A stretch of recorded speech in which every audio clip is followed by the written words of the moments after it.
What's up, y'all? Welcome back to Fish the Moment. In this video, I'm going to show you how you can use Google Earth to look at your home lake when it's 3 to 10 feet low.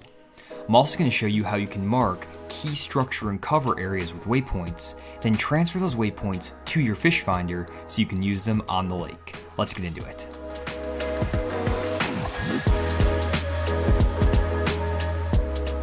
For my long-term viewers, you may have seen a video I made on this exact topic 3 years ago.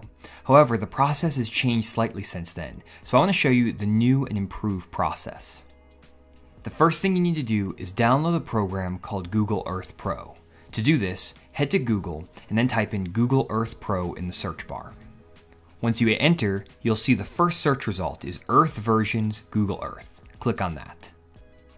This will take you to a page where you can see all the different versions of Google Earth. What we're looking for is the last option, Download Earth Pro on desktop. It's important to note that this process only works on a laptop or desktop computer. It will not work on a cell phone or a tablet. Once you have your desktop or laptop computer, you're going to click Download Earth Pro on desktop. You're going to accept and download, and no worries, this is a product by Google. It is completely safe to download. There are no viruses or anything to worry about. After clicking agree, the Google Earth extension will be downloaded to your computer. To start the download process, click the extension button that pops up in the bottom left corner of the screen under Downloads. Then follow the prompts in the startup wizard to complete the download process. Once Google Earth is downloaded, open it up and then search for your home lake using the search bar in the top left corner. Once you zoom into your lake, you're going to be able to see the date at which the image on the screen was taken. This is found in the bottom right corner of the screen. You can actually change this image date by going up to the top menu bar and then clicking on the icon that has a clock with an arrow pointing to the left. This icon says Show Historical Imagery.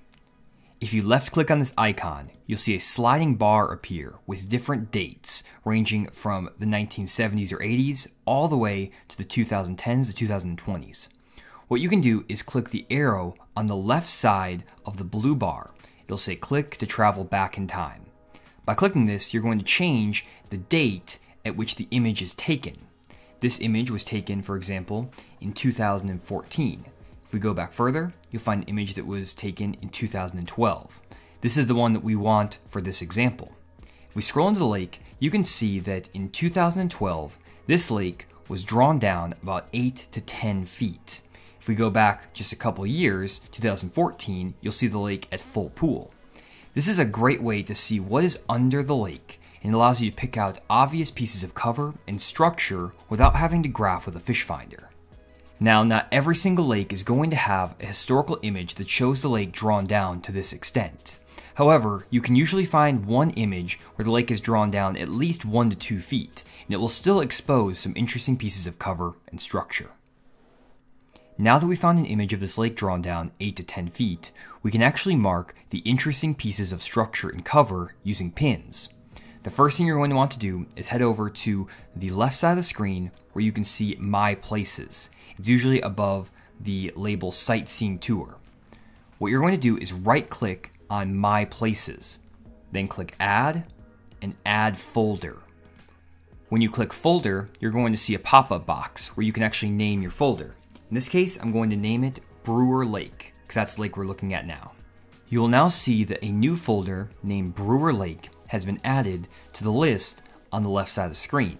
So you can see I already have a lot of other folders that I've used to mark up spots on other lakes. You want to make sure that the folder that you want to add waypoints into is highlighted in blue.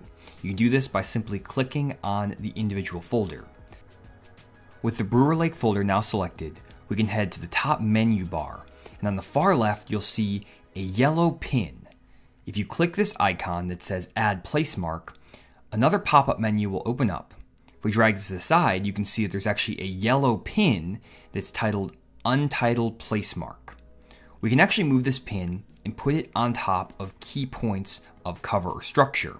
In this case, we have a nice underwater roadbed where there may have been a bridge or a culvert. In this case, I'm going to rename this placemark to Bridge. Once you hit OK, you'll see that your placemark has been renamed and placed right on the object that you're interested in. If we now take the lake back to full pool, you can see that the place mark is out in the middle of the lake. This allows you to come back when the lake is at normal pool and find this spot very, very easily, especially when we transfer these waypoints directly to your fish finder. Before we do that though, I want to add a few more place marks on my map.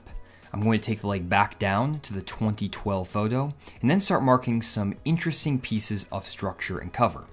We have a nice brush pile right here that's somewhat hard to see, but once you start looking at Google Earth enough, you'll get a hang of what is what. So we're just going to put brush. One thing I'll recommend is not make the names too long when you type them in, because on some units, the names will get cut off. So if you put brush pile in 10 feet, basically it'll cut off most of that name and it'll just say brush pile and then it'll cut off everything else. So I normally keep my names to 7 or 8 characters or less. Now that we have the brush pile marked, next I want to mark this old pond levee. Now there are a couple ways to do this. One way is to drop several place marks, and you can just rename this pond, and you can drop these place marks down the entire length of that pond levee. This is a simple way to do it, and it will work on every single fish finder on the market. However, on some units, you can actually use a different method to more easily mark this pond levee. Instead of adding place marks, we can go back up to the menu bar in the top left corner. If you go 2 icons to the right of the yellow place marker, you'll find an icon labeled Add Path. It has 3 dots with a line. If we left click on this, you're going to get a crosshair that shows up. If you left click on the object then, you can actually draw or trace a line on your map. And if we rename this path to pond and hit OK, it'll actually form a line that traces out that pond levee. If we then take the lake back to normal pool, you can see that line will be transferred to your fish finder as a path, and you can actually follow that line or fish down that line to fish down that pond levee. One important thing to call out is that you can't transfer this path to every single fish finder model. Some brands allow you to do it, and even within brands, there are only certain models that I've found where it works. I don't have a complete list. However, what I recommend doing is adding both a path and adding some waypoints or place marks when you first try this technique, just to see if the line shows up or if only the place markers show up. If the line shows up in the future, obviously you can just use the path method, but just as a backup, I would recommend adding your place marks in there as well. Really quick, if you're still looking for help finding spots on your home lake, head to our website, fishthemoment.com. On our website, we offer lake breakdowns that provide 40 GPS waypoints that you can download straight to your fish finder. These breakdowns include detailed area descriptions, a summary of the lake, and an instructional guide on how to transfer the waypoints from your computer to your fish finder. We offer breakdowns by season, and we have lakes all across the country. These waypoints are picked out by professional angler Randy Blockett. If we don't have your lake, we also offer personalized lake breakdowns that we update every single Monday on the website. Definitely check them out on fishthemoment.com. Now that we've placed down all of our place markers and paths, you'll see that they show up underneath the Brewer Lake folder we created earlier. You want to make sure that all of your paths and your place marks show up below the folder that you're interested in. To make sure this is the case, you can click the small arrow on the far left side next to the checkbox. If all of those waypoints that you just placed disappeared, it means they're nested within that Brewer Lake folder. However, if you clicked out, for example, into temporary places, then add a place mark over here, you'll notice that that place mark is now placed in a separate folder. And when you make this Brewer folder smaller, that untitled place mark will still be here because it's not nested in the folder. If you do want to move this place mark into the Brewer Lake folder, all you need to do is left click and drag it into that folder. It's very easy to move and manipulate these place markers. There's no need to delete them. Just drag them into the folder you want and you'll be good to go. Once you're sure that all of your place markers have been placed in the correct folder, it's time to convert these place markers into waypoints that can be transferred directly to your fish finder. The first step is to right-click on the folder we created earlier, in this case the Brewer Lake folder. It's important that you right-click. Once you do this, a list of options will open up. You're going to go down to Save Place As and then left-click.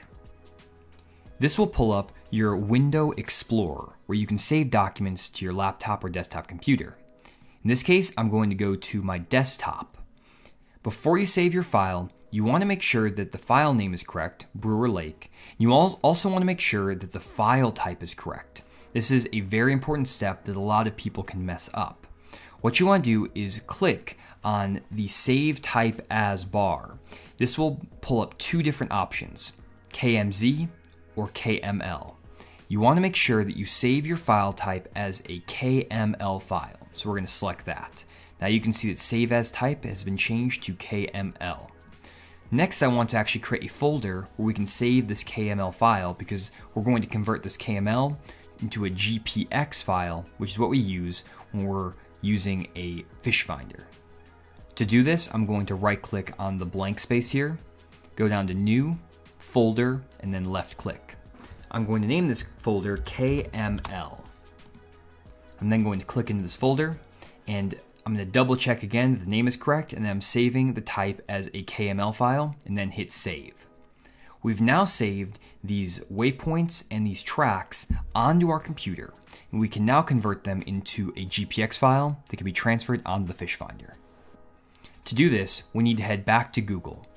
In the Google search bar, you're going to type KML to GPX.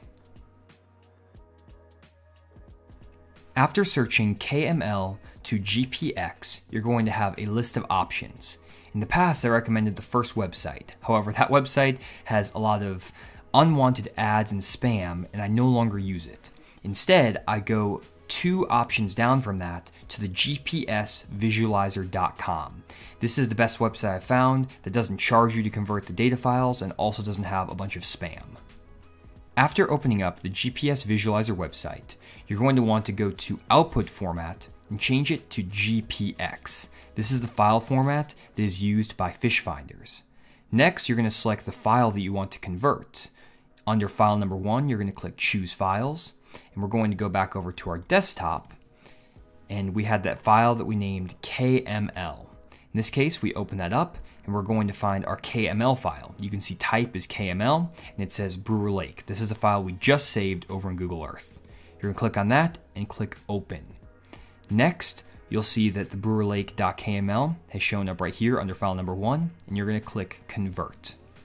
After hitting Convert, you'll find a link where you can download your GPX file. Now, I know this website looks a little bit outdated, and you may think it's sketchy, but I've checked it out with antivirus softwares and everything like that, so I wouldn't recommend this to you if it was going to download a bunch of malware or anything. That's actually why I wanted to make this video, because the old website that I recommended had some sketchy stuff going on, but this one seems to be safe for now. If it changes in the future, I'll let you guys know. But all you need to do is left-click on this download right here where you see that button. Click there, it'll download that GPX file to your computer, and I'll show you what to do from here.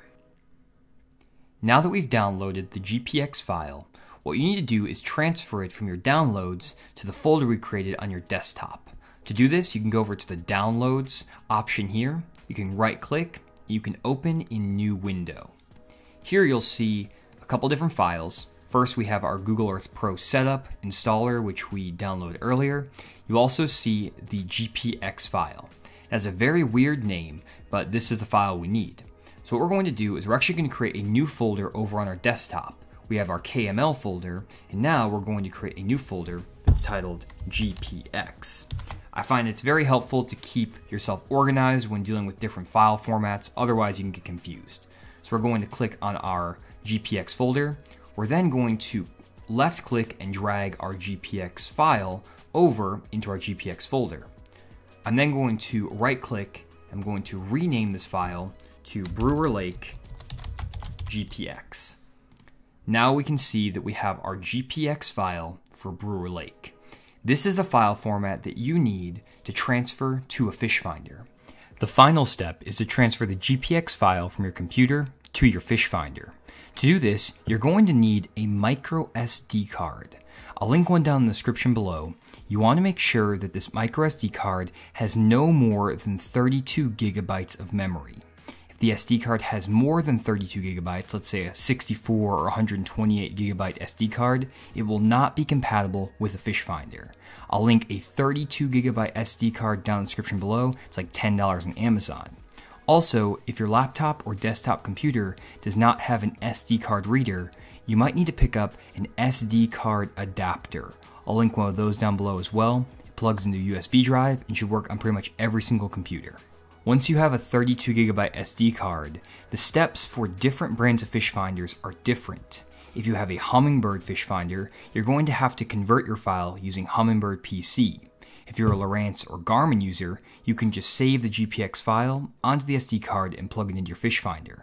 Because the steps are so different for each fish finder, I actually made a free digital guide that I posted on fishthemoment.com that details the step-by-step process with pictures on how to transfer the GPS coordinates in the GPX file onto each brand of fish finder. Again, this digital guide is available for free on fishthemoment.com under the digital guides page. There are so many brands of fish finders and the process is completely different. It would take me 10 to 15 minutes to explain how to transfer waypoints to each brand of unit. To save you time and save myself time, I decided to put it all into one easy to follow guide, and this is something you can take into your boat or on the lake so that you can follow it a lot easier than having to watch through this video over and over again. So that's it for this video, guys. Hopefully you learned some new tricks on how to use Google Earth to find some hidden spots on your home lake. If you enjoyed the video, I'd appreciate it if you left a like on the video. It helps us with the YouTube algorithm and gets this content out to more people. Also consider subscribing to the Fish the Moment YouTube channel for more great content like this. Thanks again for checking out the video, and we'll see you all in the next one.